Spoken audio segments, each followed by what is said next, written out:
बिस्मिल्लाहिर्रहमानिर्रहीम। अस्सलाम वालेकुम स्टूडेंट्स। आज का हमारा टॉपिक है मराक यानी कि हाइपोकॉन्ड्रियासिस। मराक या हाइपोकॉन्ड्रियासिस के सबसे पहले हम तारीफ पढ़ते हैं यानी कि डेफिनेशन इसकी क्या है।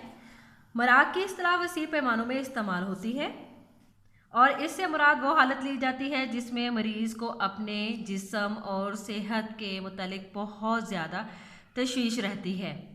वह मामूली जिस्मानी तकलीफ़ों को बहुत बढ़ा चढ़ा कर पेश करता है। हाइपोकॉन्ड्रिया यूनानी ज़ुबान का लफ्ज़ है जिसका मतलब है पसलियों के नीचे वाला पेट का हिस्सा, और कदीम माहिरीन का नज़रिया था कि जिस्म का ये हिस्सा ज़हनी हालतों पर असरअंदाज होता है। इसी वजह से कदीम माहिरीन अल्सर वगैरह का ताल्लुक हाइपोकॉन्ड्रिया से जोड़ते थे। मसलन अगर पेट में मामूली गैस पैदा हो जाए तो फ़र्द इसे अल्सर का पेश खैमा समझने लगता था, और अगर जिस्म के किसी हिस्से में गोश्त फड़फड़ाता तो वो समझता कि फालिज होने वाला है। अगर खांसी होने लगती तो इसे टीबी का मरीज़ समझने लग जाता, और इस तरह मराक का मरीज़ हर मामूली आर्जे को इंतहाई ख़तरनाक मर्ज़ का पेश खैमा समझने लगता है। मरीज़ को बीमारी का बहुत ज़्यादा एहसास होता है, चुनाचा वो इलाज मुआलजे पर बहुत ज़्यादा ध्यान देता है और मेडिकल फाके की तलाश में सरगर्दा रहता है। और हकीकत ये है कि इसे अपने मर्ज़ का बार बार जिक्र करने के अलावा कोई और शय अच्छी ही नहीं लगती। वो इलाज के लिए डॉक्टरों और हकीमों के पीछे मारा मारा फिरता है। ऐसे मरीज़ अपने आप को जिस्म के मुतालिक बहुत हसास बताते हैं, हालांकि इनकी हसासियत नॉर्मल लोगों से ज़्यादा नहीं होती। मराक के मरीज़ की सेहत हर एतबार से बुरी होती है और मरीज़ को अपने मर्ज़ की अलामात तलाश करने के लिए ज़बरदस्त हद तक जो है मेहनत करनी पड़ती है और उसको खुशी महसूस होती है, क्योंकि इस तरीके से क्या होता है कि इसे दूसरों की खिदमत करवाने का मौका मिल जाता है। एक तो अपनी बीमारी का बार बार और शदीद अंदाज में जिक्र करके दूसरे लोगों की हमदर्दियाँ हासिल होती हैं। रोज़मर्रा के बहुत से कामों से निजात मिल जाती है। भारी मेडिकल बिल की अदायगी में एक किस्म की शोहरत, जैसे झूठी शोहरत होती है, वैसे हासिल होती है कि वो एक बड़ा आदमी बन गया है। मराक का मरीज़ जो होता है अपनी सेहत के मुतालिक बहुत ज़्यादा फ़िक्रमंद रहता है और वो बीमारी लाहक हो जाने के मुतालिक मुसलसल तशवीश में मुब्तला रहता है। अब हम इसकी अलामात पढ़ते हैं कि DSM-4 TR में इसकी अलामात क्या हैं। जिस्मानी अलामत की अगर गलत तशरीह की बिना पर मरीज़ हर वक्त इस खौफ में मुब्तला रहे या इसका अंदाज़ा होता रहे कि वो किसी शदीद मर्ज़ में मुब्तला है। सेकंड, इसकी अलामत आ जाती है कि बीमारी का खौफ मुनासिब तशख़ीस और इलाज के बावजूद मौजूद रहता है।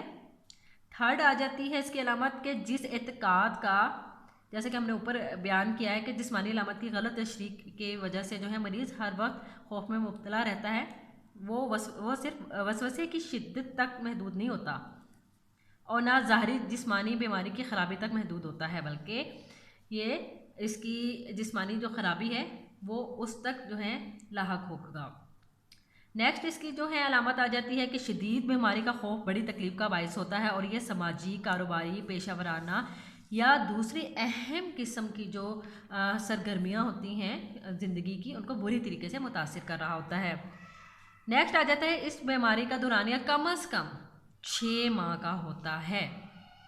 बीमारी के इस खौफ का ताल्लुक किसी दूसरे जहनी बीमारी से नहीं होता। अमली ज़िंदगी में इन अलामात की अगर तौज़ीह की जाए कि मरीज़ जो है तल्ख़ हक़ाइक़ का मुकाबला नहीं कर सकता और जब इसकी ज़िंदगी नाकामियों से भर जाती है तो वो बीमारी में पनाह लेता है और इस तरह अपनी शिकस्त और मायूसी को छुपाने का इसे अच्छा मौका मिल जाता है।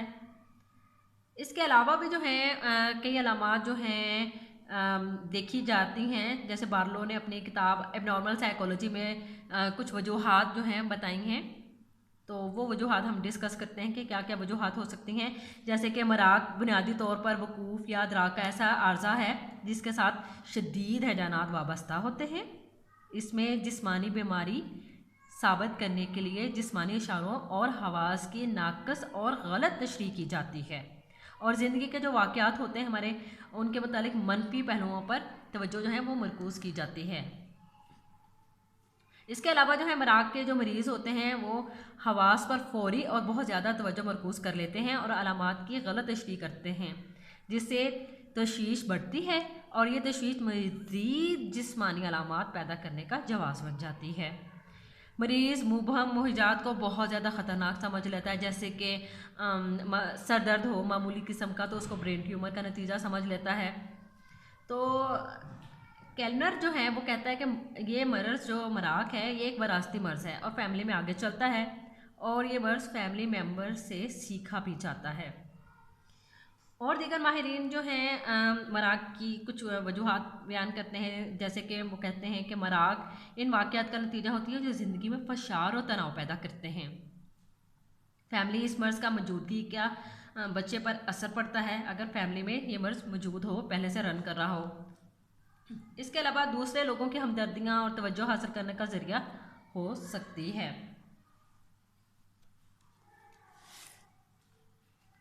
इसके अलावा जैसे ख़वातीन अपने जिस्म के जो मुख्तलिफ़ हिस्सों हैं इसके मुतालिक अक्सर परेशान जो हैं वो रहती हैं, मसलन जिल्द, कूल्हे वगैरह के मुतालिक जो हैं फ़िक्रमंद रहती हैं।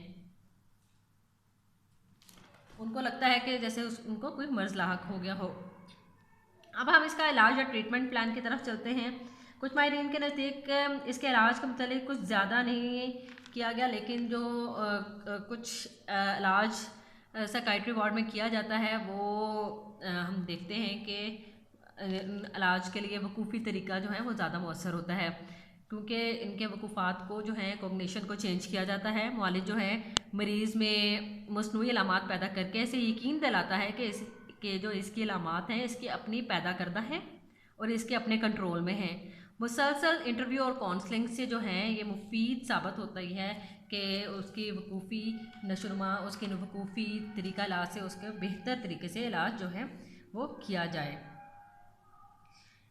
ये जो मरीज़ होते हैं इनमें ये भी रुझान पाया जाता है कि वो बहुत ज़्यादा बीमार है और इनका इलाज जो है वो नामुमकिन है और वो अब सेहतयाब नहीं होंगे, लेकिन ये दरअसल इन्हें कोई बीमारी नहीं होती है, चूँकि ताहम वो बहाना साजी जो हैं कर रहे होते हैं, वो तमाम अलामात को लाशूरी तौर पर बयान कर रहे होते हैं।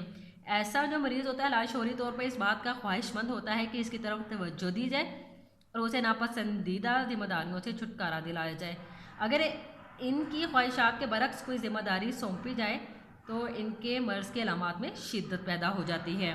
तो इसलिए वकूफ़ी तरीका इलाज जो है वो इनके लिए कारगर साबित होता है, जिसकी वजह से इनकी कॉग्निशन सबसे पहले चेंज की जाती है और ड्यूरिंग सेशन जो है इन्हें इस बात का कायल किया जाता है कि इनको कोई ऐसी बीमारी नहीं है जिसकी वजह से जो है ये अपने आप को कोई संजीदा मर्ज़ जो है वो समझ रहे हैं। आई होप सो स्टूडेंट्स आपको आज का टॉपिक मराक हाइपोकोंड्रियासिस की समझ आ गई होगी।